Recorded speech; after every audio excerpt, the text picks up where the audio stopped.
Assalamualaikum warahmatullahi wabarakatuh. Bismillahirrahmanirrahim. Alhamdulillahi rabbil alamin. Wassalatu wassalamu ala ashrafil anbiya'i wal mursalin. Wa ala alihi wa sahbihi ajma'in. Allahumma fakihna fid din wa 'allimna ta'wilih. Allahumma fakihna fid din wa 'allimna ta'wilih. Allahumma fakihna fid din wa 'allimna ta'wilih. Allahumma nawwir qulubana binuri hidayatika kama nawwaltal arda binurika syamsika abadan abada. Birahmatika ya arhamar rahimin. Rabbi shrah li sadri wa yassir li amri wahlul 'uqdatam min lisani yafqahu qawli. Allahumma salli wa sallim ala sayyidina wa maulana Muhammad. Assalamualaikum warahmatullahi wabarakatuh. Alhamdulillah, bersyukur kita kepada Allah Subhanahu wa taala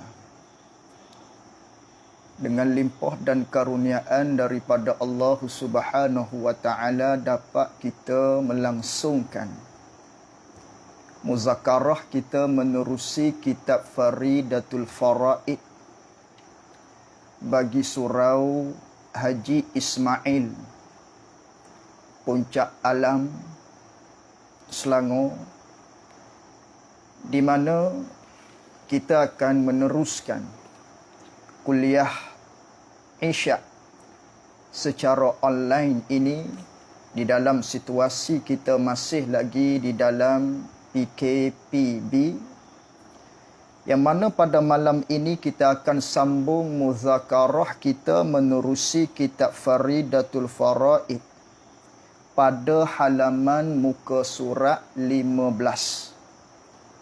Yang tidak ada kitab bolehlah mendownload pada link yang saya telah berikan di ruangan Facebook ini. Boleh lihat pada halaman muka surat 15. InsyaAllah mudah-mudahan ianya bermanfaat kepada kita semua. Sidang jamaah muslimin muslimat yang dirahmati oleh Allah Subhanahu wa taala.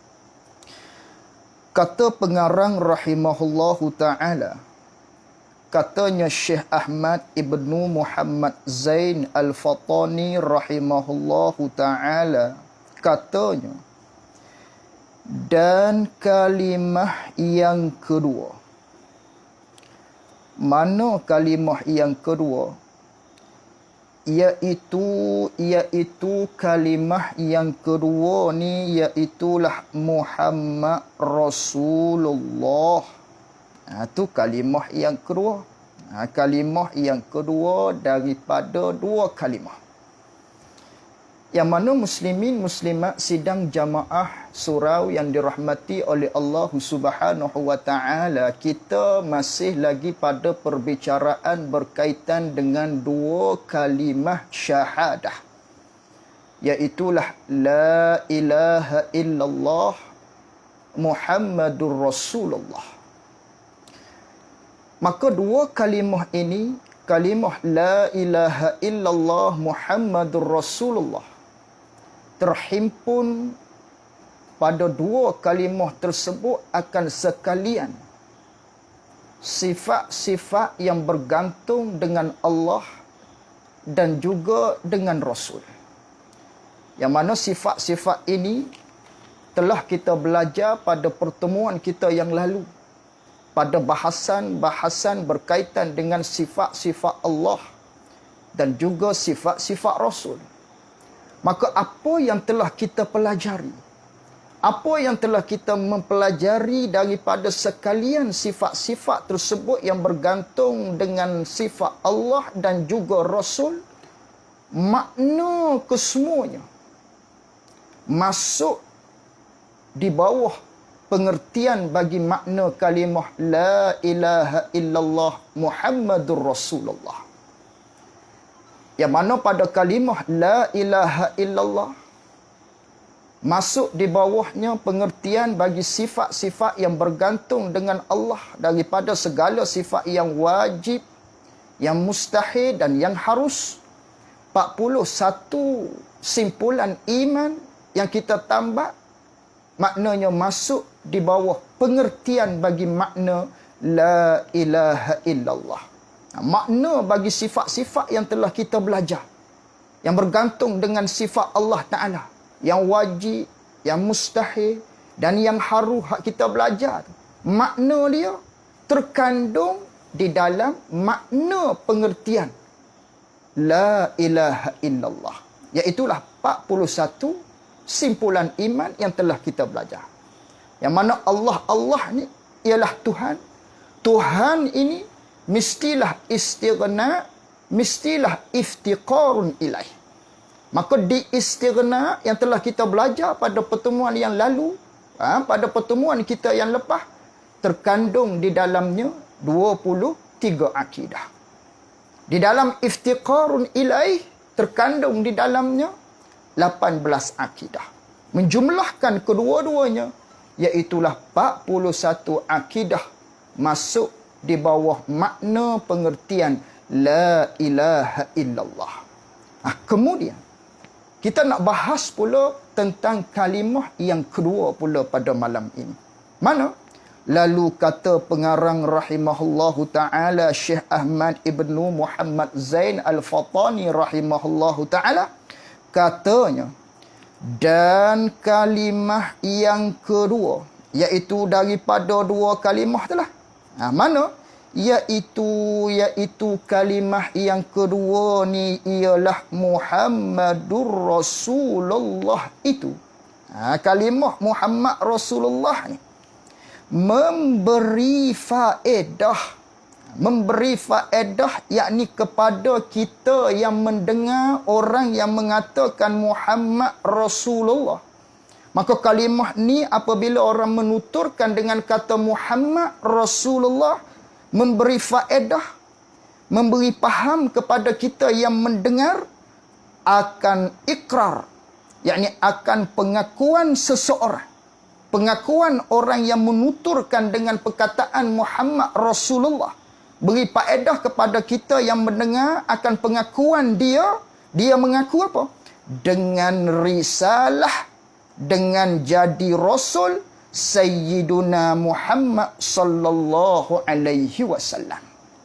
Jadi apabila seseorang berkata Muhammad Rasulullah, memberi faham kepada kita, orang tersebut dia berikrar, dia mengaku dengan kata Nabi itu ialah utusan Allah. Nabi Muhammad itu ialah utusan Allah Subhanahu wa taala. Atau risalah ni maknanya sifat kerasulan yang ada pada Nabi kita Muhammad sallallahu alaihi wasallam. Tu maksud risalah. Yang mana risalah ni kena kepada sifat. Seseorang yang bersifat dengan sifat kerasulan, iaitulah risalah ada pada diri seseorang, diri tersebut namanya Rasul. Seseorang yang bersifat dengan nubuwah, dengan sifat kenabian, tubuh seseorang yang bersifat dengan nubuwah tadi, tubuh seseorang itu dinamakan Nabi. Nabi kena kepada tubuh seseorang. Rasul kena kepada tubuh seseorang, merujuk kepada tubuh seseorang. Adapun nubuwah merujuk kepada sifat. Risalah merujuk kepada sifat. Yang seseorang bersifat dengan risalah, maka seseorang itu ialah Rasul. Maka apabila seseorang itu bertutur mengaku dengan mengatakan Muhammad Rasulullah, dia telah membuat pengakuan, dia mengaku bahawasanya Nabi Muhammad sallallahu alaihi wasallam itu ialah rasul, ialah salah satu daripada utusan Allah Subhanahu wa taala. Itu ialah kalimah Muhammad Rasulullah. Orang yang kata Muhammad Rasulullah, faham kepada kita dia mengaku Nabi Muhammad ialah utusan Allah Subhanahu wa taala. Kemudian, dan lazim daripada ikrar seseorang dengan Nabi Muhammad itu ialah utusan Allah. Lazim daripadanya, dah dia mengaku begitu, tentulah, fahamlah kepada kita, dah dia mengaku Nabi Muhammad ni ialah utusan Allah, Rasulullah ni ialah utusan Allah. Lazim daripada pengakuan tersebut, membenarkan dia akan Nabi Muhammad. Dia membenarkan pada tiap-tiap barang, pada tiap-tiap perkara yang mendatang ia Nabi Muhammad, yang menceritakan ia Nabi Muhammad, mencerita dengan dia dengan barang. Jadi apabila seseorang mengaku Nabi Muhammad ialah utusan Allah, secara tidak langsung seseorang ini dia membenarkan, dia mengakui bahawasanya tiap-tiap perkara yang datang daripada Nabi kita Muhammad sallallahu alaihi wasallam. Apa tiap-tiap perkara yang datang daripada Rasulullah yang dia mengaku ini? Iaitulah daripada perkara-perkara sam'iyat, daripada perkara-perkara yang gaib, iaitulah berkaitan dengan adanya malaikat, adanya alam barzakh, adanya seksa kubur, adanya syurga, neraka, padang mahsyar, titian sirat dan sebagainya. Maka ini ialah perkara-perkara yang diceritakan oleh baginda Rasulullah sallallahu alaihi wasallam berkaitan dengan cerita-cerita berkaitan dengan akidah ataupun cerita-cerita berkaitan dengan hukum hakam. Maka orang yang menuturkan Muhammad Rasulullah, dia mengaku Nabi Muhammad tu ialah utusan Allah, bermakna dia mengaku segala perkara yang telah didatangkan, yang telah diceritakan oleh Nabi kita Muhammad sallallahu alaihi wasallam yang terdapat di dalam Al-Quran dan juga hadis Nabi sallallahu alaihi wasallam. Sebab tu besar kalimah ni. Kalimah la ilaha illallah Muhammadur Rasulullah ini. Satu kalimah yang besar. Yang mana dua kalimah inilah yang mana orang bukan Islam nak memeluk Islam perlu menuturkan dua kalimah tersebut. Bukan dengan baca Quran, bukan dengan pergi ambil air sembahyang jadi Islam, tidak. Tapi dengan menuturkan dua kalimah ini. Karena orang yang mengaku la ilaha illallah Muhammadur Rasulullah, dia mengaku Allah ialah Tuhan dan dia mengaku Muhammad ialah utusan Allah. Bila mengaku Muhammad utusan Allah, segala perkara-perkara yang berkait dengan penceritaan daripada Nabi kita sallallahu alaihi wasallam, perkara-perkara yang disampaikan oleh Nabi sallallahu alaihi wasallam, secara tidak langsung dia membenarkannya. Kerana apa dia membenarkannya? Segala perkara yang dicerita oleh Rasulullah, kerana dia telah mengaku Nabi Muhammad ialah utusan Allah Subhanahu wa taala. Oleh yang demikian, muslimin muslimat yang dirahmati oleh Allah Subhanahu wa taala, oleh yang demikianlah di dalam kitab-kitab tauhid yang nipis-nipis, di dalam kitab-kitab akidah yang tidak tebal, hanya mendatangkan sifat-sifat Allah dan juga mendatangkan sifat-sifat Nabi berkaitan dengan ketuhanan dan juga kenabian. Babul uluhiyah, babun nubuwah. Dua saja. Lain daripada tu kedian. Kerana apa? Kerana dua inilah asas bagi akidah. Tunjang bagi segala-galanya. Asas dalam agama kita. Dua perkara ni. sama ada asas di dalam rukun iman, begitu juga asas di dalam rukun Islam. Rukun Islam yang pertama, mengaku dua kalimah syahadah. Syahadatain. Asyhadu an la ilaha illallah wa asyhadu anna Muhammadar Rasulullah. Itu Islam, asasnya. Begitu jugalah di dalam berkaitan dengan bab iman, akidah. Asas tunjang utama dua kalimah ini. Asasnya dua kalimah syahadah inilah, iaitulah beriman kepada Allah, beriman kepada Rasulullah.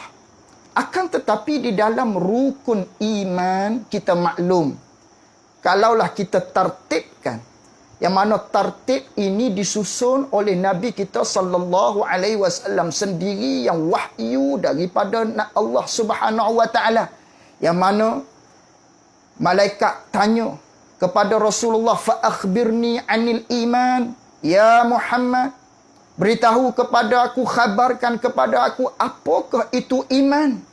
Maka kata Nabi sallallahu alaihi wasallam, iman itu an tu'mina billah, an tu'mina billahi wa malaikatihi wa kutubihi wa rusulihi.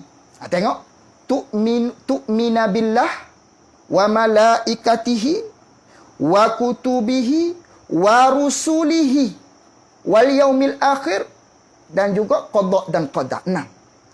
Beriman kepada Rasul berkedudukan pada tertib yang keempat. Allah, malaikat, kemudiannya kitab dan juga Rasul. Rasul pada kedudukan tertib yang keempat. Sedangkan asas akidah beriman kepada Allah, beriman kepada Rasul, beriman kepada Nabi kita Muhammad sallallahu alaihi wasallam. Ini asas di dalam akidah. Bagaimana dengan jawapan yang Nabi sallallahu alaihi wasallam yang kita katakan rukun iman tadi, yang mana tertib beriman kepada Rasul pada tertib susunan yang keempat? Maka ulama-ulama menjawab, ulama hadis ketika mana menghuraikan hadis tersebut, mengatakan tertib yang disusun oleh baginda Rasulullah, tertib yang disebut oleh baginda Nabi kita Muhammad sallallahu alaihi wasallam, tertib mengikut susunan agama itu diturunkan. Yang mana agama datang daripada Allah. Maka Allah yang pertama disusunnya, susunan tersebut dalam rukun iman tadi. Kemudian agama datang daripada Allah. Agama ini pula maknanya datang daripada Allah, diturunkan kepada Nabi melalui malaikat. Datang agama itu daripada malaikat, malaikat yang menyampaikan, membawa kitab, dan diturunkan kepada Rasul ataupun kepada Nabi kita Muhammad sallallahu alaihi wasallam. Itu susunan tertib penceritaan agama itu disampaikan, maknanya agama daripada Allah, kemudian daripada Allah kepada malaikat, malaikat membawa kitab kepada junjungan Nabi kita Muhammad sallallahu alaihi wasallam khasnya ataupun umumnya kepada rasul-rasul yang lain. Walhasilnya, akidah adalah asasnya, iaitulah beriman kepada Allah dan juga beriman kepada Nabi kita Muhammad sallallahu alaihi wasallam. Oleh yang demikianlah, di dalam kitab-kitab tauhid yang nipis-nipis, yang tidak membicarakan berkaitan dengan perkara sam'iyah, hanya menumpukan kepada sifat-sifat Allah dan juga sifat-sifat Rasul. Yang mana menghuraikan berkaitan dengan rukun iman yang asas, percaya kepada Allah, percaya kepada Nabi Muhammad sallallahu alaihi wasallam. Kerana apabila percaya kepada Rasulullah, percaya kepada Muhammad Rasulullah, Muhammad utusan Allah, Nabi kita sallallahu alaihi wasallam ialah salah satu daripada utusan Allah, maka secara tidak langsung, automatik, seseorang itu yang mengaku Muhammad Rasulullah, dia telah membenarkan segala perkara-perkara yang didatangkan oleh junjungan besar Nabi kita Muhammad sallallahu alaihi wasallam daripada rukun-rukun iman yang lain. Daripada perkara-perkara yang lain. Apa perkara-perkara yang lain? Daripada beriman kepada malaikat, adanya malaikat, adanya hari kiamat, adanya kitab-kitab, adanya apa lagi, alam barzah, qada dan sebagainya. Semua tu diceritakan oleh Nabi kita Muhammad sallallahu alaihi wasallam. Ini asas berkaitan dengan akidah. Oleh kerana itulah besar dua kalimah syahadah ini. Habis itu.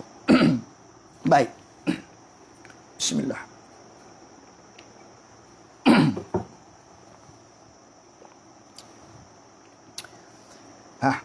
Dan masuk di bawahnya, di bawah makna bagi Muhammad Rasulullah. Masuk di bawahnya pula. Dah manakala seseorang itu kata Muhammad Rasulullah, dia telah mengaku Nabi Muhammad tu ialah utusan Allah. Secara tidak langsung, dia telah membenarkan segala perkara-perkara yang didatangkan oleh Nabi kita sallallahu alaihi wasallam. Semua sekali dia telah membenarkan apabila dia kata Muhammad Rasulullah. Dan masuk di bawahnya, di bawah membenarkan akan tiap-tiap perkara yang Rasulullah menyampaikan tersebut, masuk juga di bawahnya oleh wajib benar sekalian Rasul. Masuklah wajib benar sekalian Rasul. Hak kita belajar di sifat-sifat Rasul, sifat-sifat wajib bagi Rasul tu. Masuklah di dalamnya, di bawahnya, maknanya benar sekalian Rasul-Rasul. Kerana apa? Kerana kita telah membenarkan tiap-tiap perkara yang disampaikan oleh Rasulullah, yang ada di dalam Al-Quran, yang ada di dalam hadis Nabi SAW. Maka di antaranya di dalam Al-Quran menyebut Nabi-Nabi, Rasul-Rasul ni dia benar. Siapa yang mencerita Nabi-Nabi, Rasul-Rasul sekaliannya benar? Nabi kita sallallahu alaihi wasallam lah yang menceritakan yang wahyu daripada Allah yang terdapat di dalam ayat-ayat Al-Quran. Di antaranya Allah Ta'ala berfirman, sadaqallahu wa rasuluh. Telah benarlah oleh Allah dan telah benarlah juga oleh sekalian Rasul-Rasul. Keluarlah sifat sifat sidi. Masuk di bawah makna la Muhammad Rasulullah ialah sifat sidi sekalian Rasul-Rasul. Satu.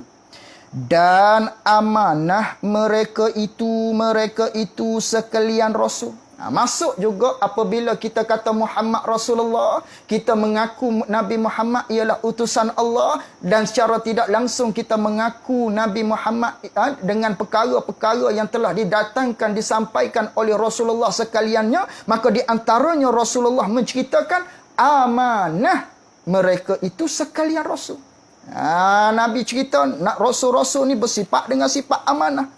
Yang mana dalam Al-Quran menceritakan laqad kana lakum fi Rasulillah uswatun hasanah. Dengan maksudnya adalah bagi kamu itu Rasul, yang mana Rasul ini ialah sebagai panduan ataupun contoh tauladan kepada kamu. Maka Allah Ta'ala suruh kita ikut Rasul. Maka nak ikut Rasul, tentulah dia tu kena amanah. Apa amanah? Iaitulah dia tidak melakukan perkara-perkara yang karut-karut, perkara-perkara yang dilarangkan oleh Allah Subhanahu wa Ta'ala, sama ada yang haram apa juga yang makruh. Rasul-rasul tidak melakukan perkara-perkara tersebut. Nabi lah yang menceritakan Rasul itu amanah. Maka kita membenarkan amanah mereka itu sekalian Rasul.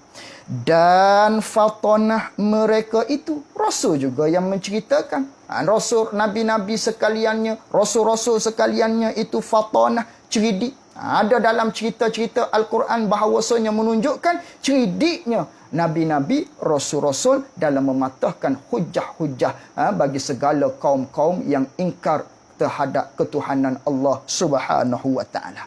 Dan tabligh mereka itu sekalian Nabi-Nabi dan Rasul-Rasul. Begitu juga tablighnya Nabi-Nabi, Rasul-Rasul. Nabi lah yang menceritakan. Yang mana ayat Al-Quran Allah Subhanahu wa Ta'ala berfirman, ya ayyuhar rasul balligh ma unzila ilaika min rabbik. Hei segala rasul-rasul, hei rasul, sampaikan olehmu daripada perkara-perkara yang diturunkan oleh Tuhan engkau. Maka rasul lah menceritakan peristiwa tersebut, cerita-cerita tersebut yang ada di dalam Al-Quran. Maka secara tidak langsung masuklah di bawah makna pengertian Muhammad Rasulullah, wajib benar sekalian rasul dan wajib amanah mereka itu sekalian rasul, dan mesti fatanah mereka itu sekalian rasul, dan mesti tabligh mereka itu sekalian rasul. Kerana semua ini disampaikan oleh Nabi kita Muhammad sallallahu alaihi wasallam. Dan masuk di bawahnya, di bawah makna Muhammad Rasulullah sallallahu alaihi wasallam lagi. Masuk lagi di bawahnya, mustahil atas mereka itu sekalian rasul, mustahil mereka itu dusta. Tentu tidak sama sekali mereka itu dusta, bohong dan khianat. Tentu tidak sama sekali mereka itu khianat dan bodoh. Tentu sama sekali mereka itu tidak bodoh dan kitman. Tentu tidak sama sekali mereka itu menyembunyikan akan ilmu yang mana Allah Subhanahu wa taala suruh menyampaikan, tiba-tiba dia menyembunyikan. Ini sama sekali tentu tidak sama sekali masuk hak mustahil, hak lawan bagi segala sifat-sifat yang wajib bagi segala rasul-rasul tersebut. Masuk di bawah makna pengertian Muhammad Rasulullah. Dan masuk di bawahnya, di bawah makna Muhammad Rasulullah lagi. Masuk laginya, harus segala, yakni harus dengan makna berlaku segala sifat manusia, berlaku segala sifat-sifat manusia. Sifat manusia mana? Yang tiada membawa kepada kekurangan pada hak, pada tubuh mereka itu sekalian rasul-rasul. Masuk jugalah sifat haruh bagi rasul, hak telah kita belajar pada pertemuan yang lepas. Kerana apa? Kerana rasul lah yang menceritakan bahawasanya rasul-rasul ni ialah maknanya dia bersifat dengan segala sifat-sifat manusia. Yang mana rasul-rasul ni utusan Allah. Bila utusan Allah bukan dengan usaha ikhtiar, semata-mata pilihan daripada Allah Subhanahu wa taala. Bila ianya adalah utusan daripada Allah, ialah utusan daripada Allah dengan maknanya rasul, pangkat nabi rasul ni ialah semata-mata pilihan Allah, maka dah pilihan Allah tentulah daripada manusia kalangan yang terbaik. Lalu tu mereka itu bersifat dengan sifat manusia, tapi sifat manusia yang tidak membawa kepada kekurangan. Masuk di bawah makna Muhammad Rasulullah. Kerana apa tu? Kerana apa semua tu masuk di bawah makna Muhammad Rasulullah? Kerana bahawa penghulu kita. Siapa penghulu kita? Nabi Muhammad sallallahu alaihi wasallam lah. Penghulu kita Nabi Muhammad lah.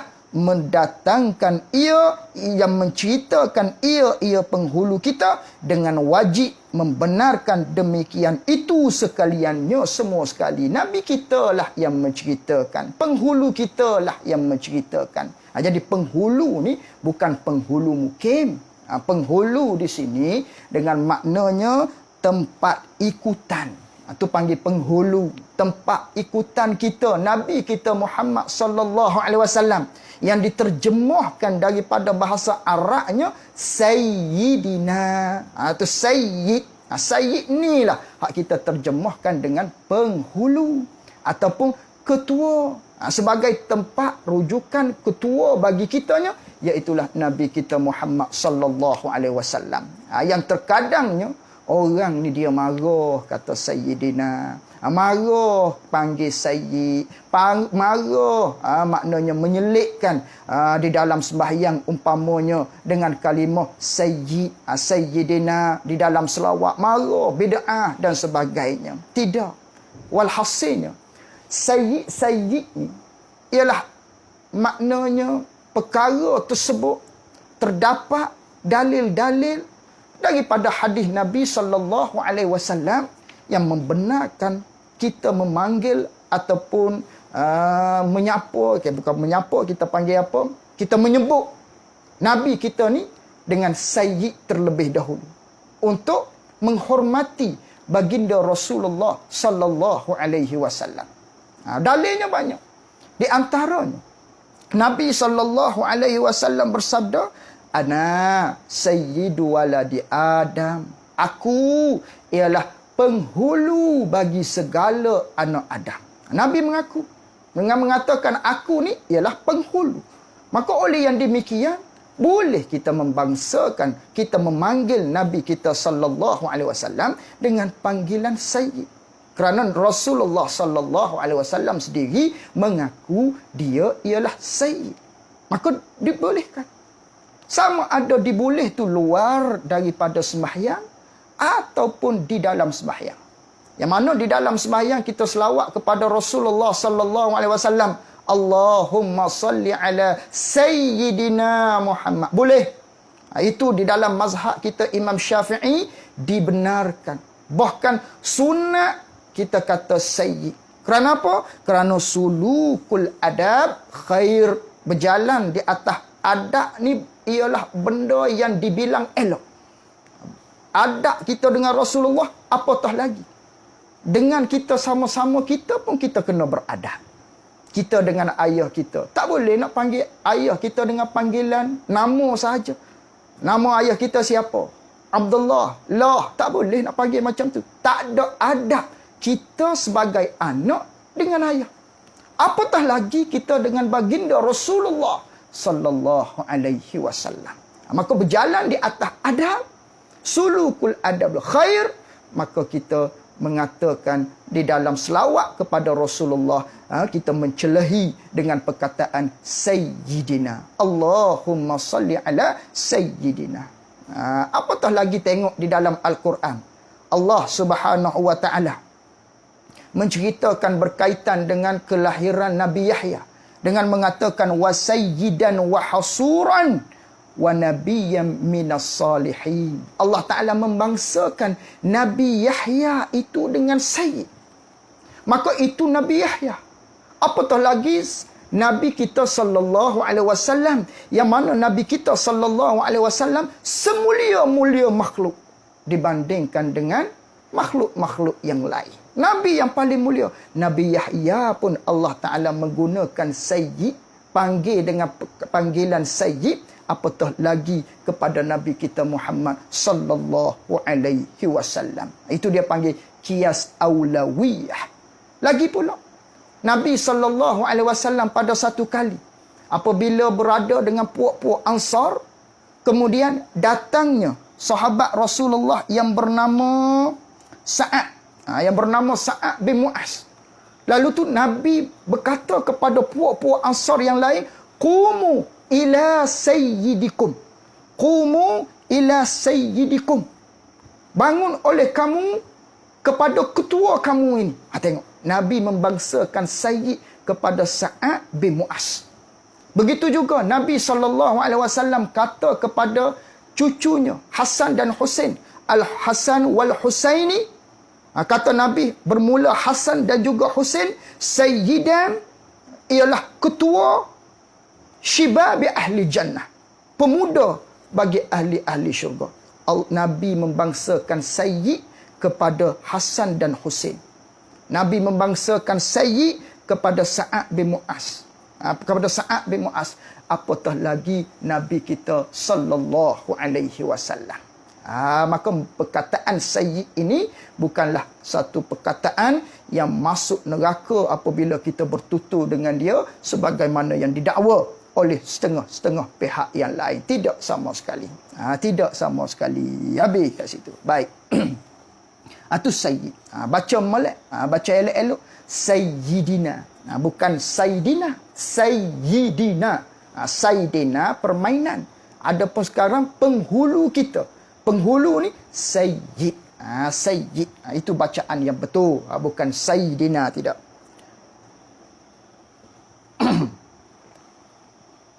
Habis itu.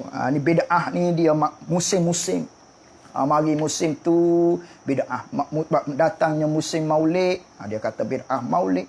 Datangnya musim puasa Ramadan, selawat, bid'ah dan sebagainya. Inilah perkara-perkara yang mana kita duk bersibuk sangatnya. Benda tu tidak ada apa-apa padahalnya.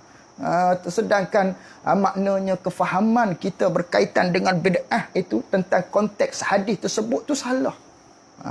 Tiap-tiap bid'ah sesat. Bid'ah sesat. Semua bid'ah sesat. Tak betul. Pakai dengan makna tersebut.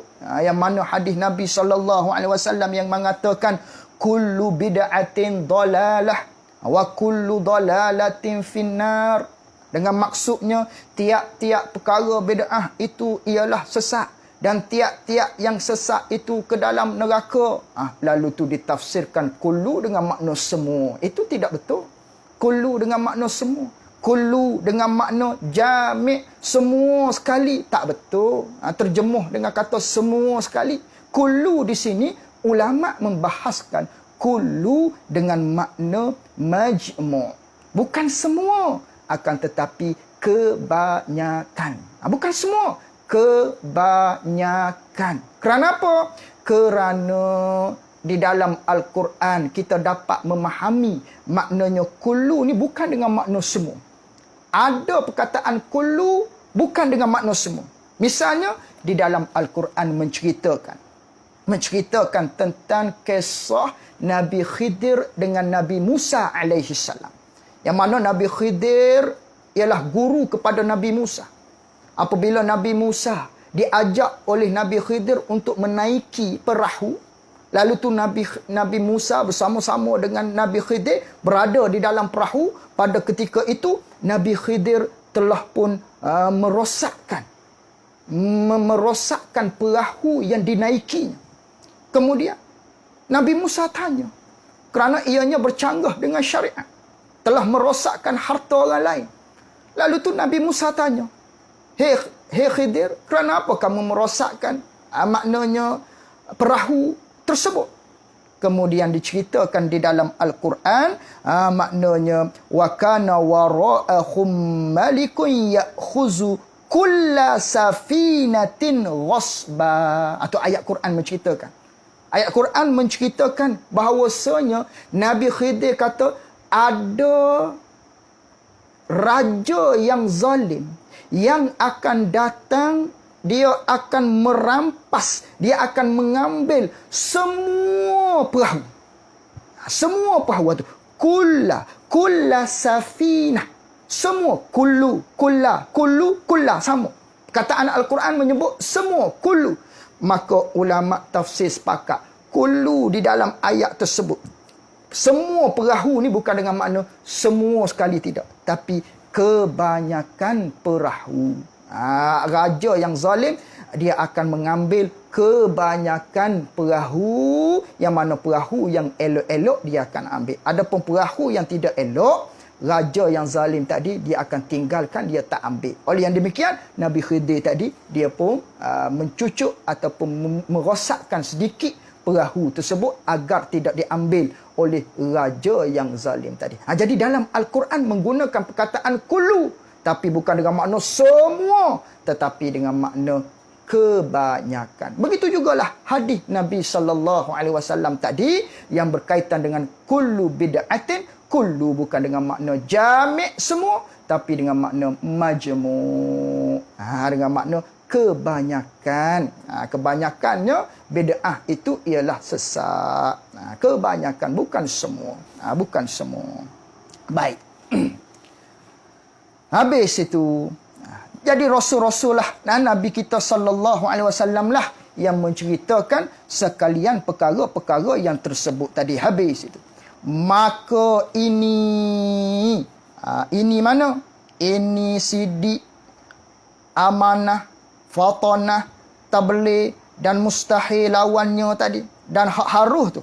Maka ini semua sekali ini 9 aqaid. Ini semua sekali ini ialah 9 aqaid masuk di bawah kata Muhammad Rasulullah. Mana 9 akidah, 9 simpulan iman tadilah. Sifat Rasul hak wajib 4, sifat mustahil, hak mustahil lawannya 4, 1 yang harus. Jadi 9 akidah, 9 aqaid, 9 simpulan iman masuk di bawah makna pengertian Muhammad Rasulullah. Maka ini semuanya 9 aqaid. Habis kat situ.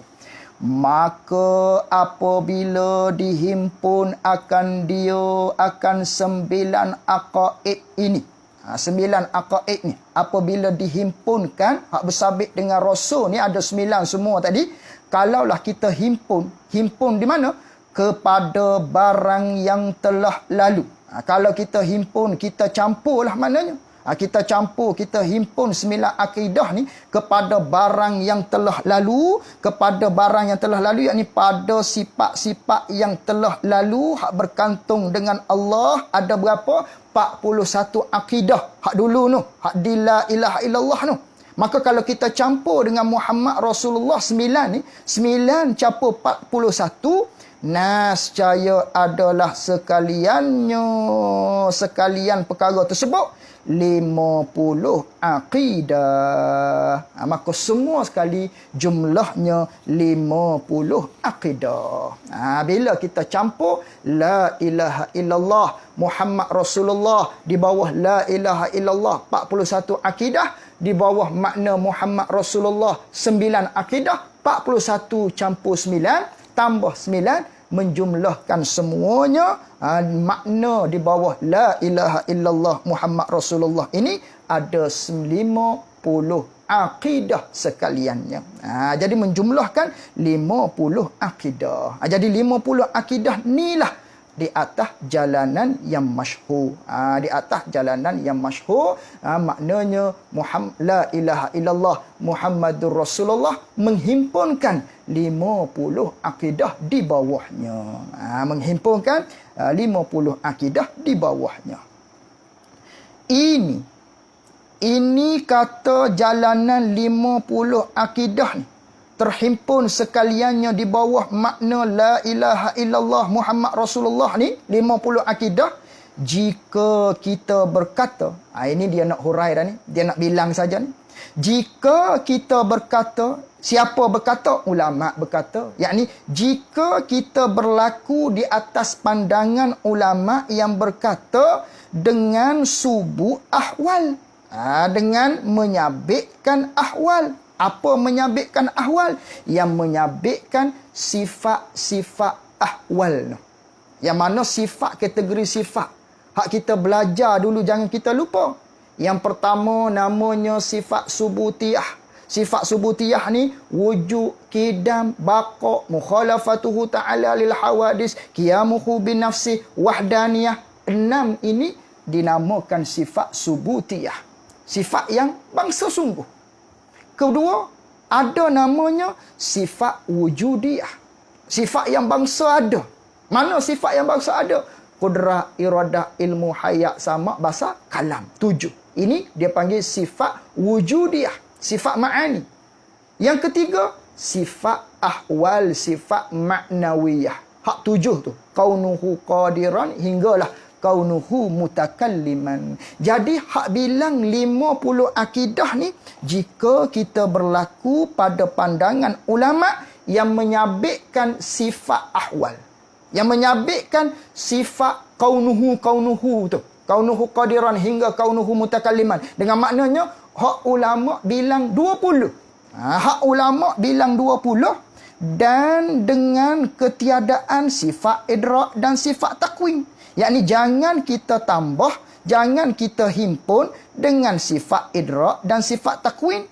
Dan 2 sifat maknawiyah yang melazimkan kedua bagi sifat idrak dan sifat takwin. Iaitulah kaunuhu mudrikan dan kaunuhu mutakawinan. Jangan kita campur yang tu. Dan mustahil lawannya sekaliannya. Dan jangan kita campur hak lawan bagi sekalian yang tersebut. Maka ketika itu menjumlahkan 50 akidah. 50 akidah masuk di bawah pengertian la ilaha illallah Muhammadur Rasulullah, iaitulah pada pandangan ulama yang bilang sifat 20. 20 wajib, 20 mustahil, 1 harus. 41 di bawah makna pengertian la ilaha illallah. 9 berkaitan dengan sifat-sifat Rasul. 4 wajib, 4 mustahil, 1 harus, 9 jadi 50 akidah. Ni hak bilang 20 sifat. Kemudian dia akan ada 58, dia akan ada 36. 58 akidah di dalam pengertian la ilaha illallah Muhammadur Rasulullah. Ada satu pandangan lagi, 36 akidah di bawah makna pengertian la ilaha illallah Muhammadur Rasulullah. Adapun hak 50 akidah ni menerusi jalanan Imam Abu Mansur Al-Maturidi. Iaitulah hak dengan kata lain, hak sifat 20 ni. Hak jalanan yang masyhur sifat 20, sifat 20. Kalaulah kita menggunakan jalanan sifat 20, 50 akidah masuk di bawah makna pengertian Muhammad Rasulullah. Gitu. Baik, seterusnya. Maka jika kita berkata dengan subuk sekalian demikian itu, kalaulah kita berlaku di atas pandangan ulama yang menyebutkan, yang mengisbatkan sekalian demikian itu. Mana sekalian demikian itu? Iaitulah sifat idrak, sifat takwin, sifat maknawiyah bagi idrak dan takwin jadi 4. Lalu tu, nascaya adalah sekalian akidah yang menghimpunkan dia kan sekalian akidah tu. Oleh 2 kalimah itu akan jadi 58 akidah. Akan jadi 58 akidah. Bila akan jadi 58 akidah? Terhimpun di dalam makna la ilaha illallah Muhammadur Rasulullah. Sekiranya kita mengisbatkan pada bilang, iaitulah sifat idrak, sifat takwin, maknawiyah bagi keduanya 4. Kemudian mustahilnya 4, tambah 8 kat situ. Hak tadi 50, tambah 8 hak ni. Jadi 58 akidah terhimpun di dalam makna la ilaha illallah Muhammadur Rasulullah. Jadi ada 2 qaul kat sini. 2 pandangan ulama kat sini hak kita telah belajar. Maknanya la ilaha illallah Muhammad Rasulullah terkandung di dalamnya 50 akidah. Ini pandangan yang masyhur. Hak bilang 20 sifat. Adapun hak tambah idrak, takwin, kaunuhu mudrikan, kaunuhu mukawwinan ni, dan juga hak mustahil lawannya jadi 4, jadi 58 akidah terhimpun di dalam la ilaha illallah Muhammad Rasulullah. Yang mana ini pandangan yang tidak muktamad dan juga tidak masyhur. Hak 58 akidah ni, hak 58 akidah ni pandangan yang tidak muktamad, pandangan yang tidak masyhur. Habis kat situ. Adapun satu lagi. Adapun jika kita berkata, jika kita berlaku di atas pandangan ulama yang berkata dengan ketiadaan ahwal, dengan tak ada sifat ahwal, yakni tak ada pada bilang saja, tidak membilangkan sifat ahwal, dengan maknanya hak bilang 13 sifat saja. Kaunuhu qadiran, kaunuhu hingga kaunuhu mutakalliman, hak ni tak bilang hak ni. Kalaulah kita berlaku di atas pandangan ini, hak kata sifat wajib kita tahu secara tafsir 13 saja. Hak di sifat Allah Ta'ala, yang mana tak bilang sifat ahwal, maka ketika itu, dan jika kita berkata dengan ketiadaan ahwal, kalaulah kita mengikut pandangan ulama yang tidak menyabitkan sifat ahwal, yakni pada bilang, kalaulah begitu, dan sekalian yang tersebut tidak ada pada bilang maknanya secara tafsir sifat yang tersebut, iaitulah idrak, takwin, kaunuhu mudrikan, kaunuhu mukawwinan. Jangan bilang hak tu.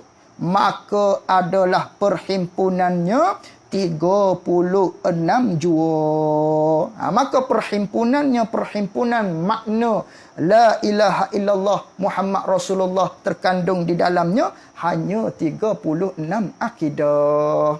Kata 36 akidah ni dengan digugurkan, yakni digugurkan pada bilangan sifat maknawiyah yang 7, dan segala lawannya lawan bagi sifat maknawiyah yang 7, kita gugur daripada bilangan. Gugur pada bilangan. Jangan kita bilang hak tu.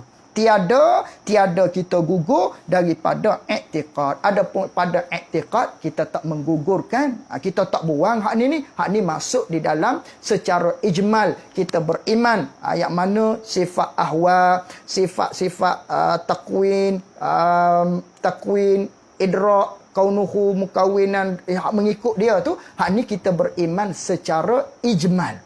Yang mana kita beriman secara ijma, tiap-tiap sifat yang menunjuk kesempurnaan ialah sifat Allah Subhanahu wa taala. Maka di atas jalanan inilah, di atas jalanan ulama yang membilangkan 13 sifat sahaja yang wajib kita tahu secara tafsil, maka pada ketika itu menjumlahkan di dalam makna la ilaha illallah Muhammad Rasulullah itu 36 akidah sahaja.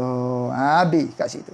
Dan yang demikian itu, demikian sifat maknawiyah 7 dan lawannya itu 14 akidah. Ada 14 kat situ. 7 yang maknawiyah, 7 yang lawan bagi maknawiyah 7. Jadi 14. Dan dengan digugurkan idrak dan takwin dan barang yang mengikut keduanya idrak dan takwin, dan yang demikian itu 8 akidah. 8 akidah kat situ. Idrak 1, takwin dan kaunuhu mudrikan, kaunuhu mukawwinan. Ketika itu pak yang wajib, pak yang mustahil, jadi 8 akidah. Hak ni kita tak bilang. Kita tak bilang hak tu. Menjumlahkan jadi 36 akidah masuk di bawah Muhammad Rasulullah. Habis kat situ. Habis tentang bilang-bilang ni, habis dah. Dengan maknanya, kesimpulan yang kita dapat buat kat sini terkandung di bawah makna la ilaha illallah Muhammad Rasulullah. Yang pertamanya, mengikut pandangan yang masyhur, ada 50 akidah. Itu pandangan yang masyhur. Kata pandangan yang muktamad, Imam Abu Hasan Al-Ash'ari mengatakan 36 akidah.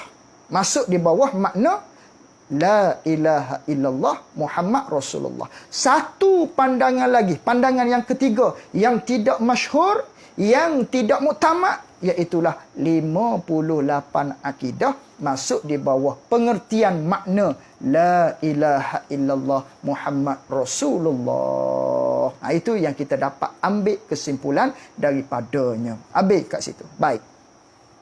Maka telah nyatalah bagimu, maka telah teranglah bagimu, kata pengarang.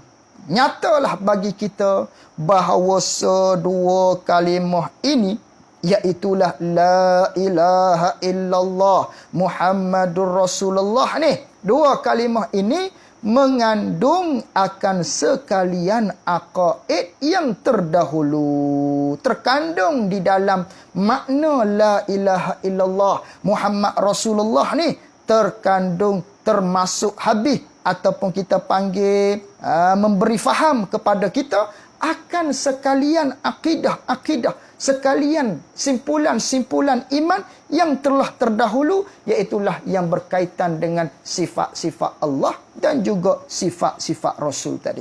Nyatalah kepada kita, fahamlah kepada kita sekalian akidah hak kita belajar daripada sifat Allah, sifat Rasul, semuanya masuk di bawah makna pengertian la ilaha illallah Muhammad Rasulullah.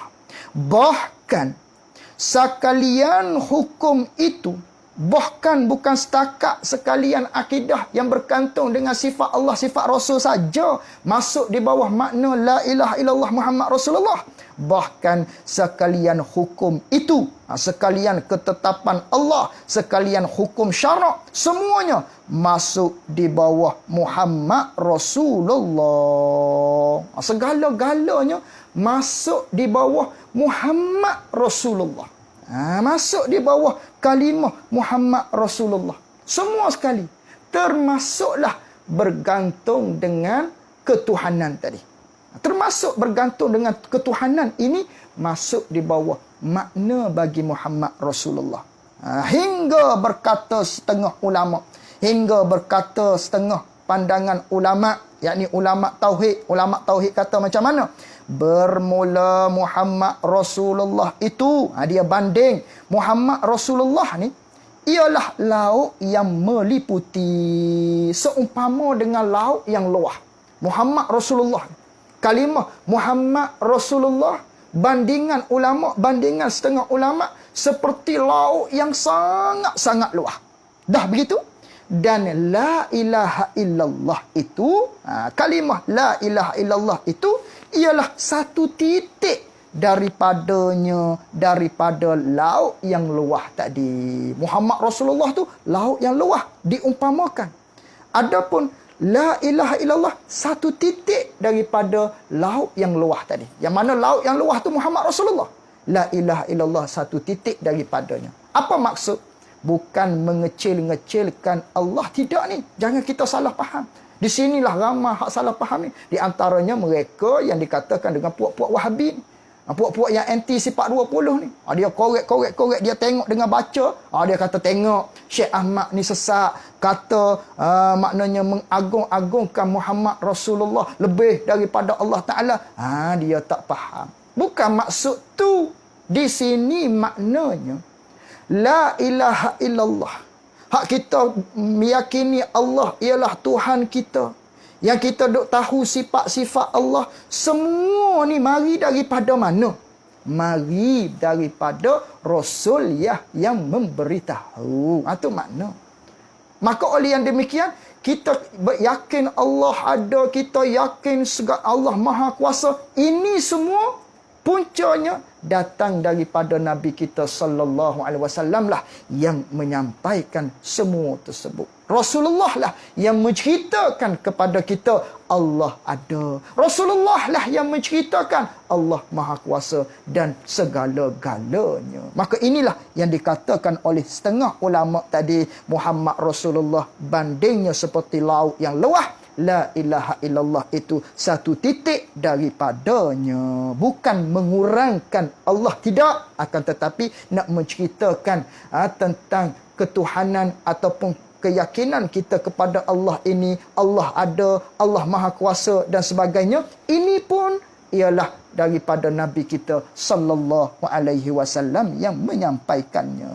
Itu maksud dia. Artinya mentauhidkan Allah itu, dia kata, ialah setengah daripada barang, setengah daripada perkara yang mendatang, yang menceritakan dengan dia, dengan perkara tadi oleh Rasulullah sallallahu alaihi wasallam. Rasulullah lah yang menceritakan tentang ketauhidan kita kepada Allah Subhanahu wa taala. Habis kat situ. Dan barangkali kerana hikmah yang tersebut, kerana rahsia yang tersebut. Apa rahsia hikmah yang tersebut? Iaitulah menghimpunkan kedua kalimah tadi tu akan sekalian akidah. Tu. Serta pendek kedua kalimah tadi. Maka kerana hikmah itulah barangkalinya yang mana dua kalimah ini menghimpunkan segala akidah serta pendek je, la ilaha illallah Muhammad Rasulullah. Barangkali ada rahsianya menjadi oleh syarak kita akan kedua la ilaha illallah Muhammad Rasulullah ini. Hak pendek bicaraannya, terjemah ialah balik bahasa bagi barang, bagi perkara yang di dalam hati kita ni daripada iman. Bermakna la ilaha illallah Muhammad Rasulullah inilah maknanya yang menjadi dalil kepada kita tentang keimanan seseorang tadi. Sebut pendek je. La ilaha illallah Muhammad Rasulullah. Inilah dalil terhadap keyakinan seorang terhadap semua sekali yang disampaikan oleh Nabi kita sallallahu alaihi wasallam yang bergantung dengan Allah dan juga yang bergantung dengan segala-gala perkara daripada ketetapan hukum syarak. Dan tiada diterima daripada seseorang akan Islam melainkan dengan kedua mengucap dua kalimah syahadah tersebut. Habis kat situ. Itulah huraian berkaitan dengan Muhammad Rasulullah. Mudah-mudahan kita dapat mengambil maknanya kefahaman daripada huraian tersebut. Wallahu a'lam wa ilmuhu wa atam. Jazakumullahu khairan jazak. Assalamualaikum warahmatullahi wabarakatuh.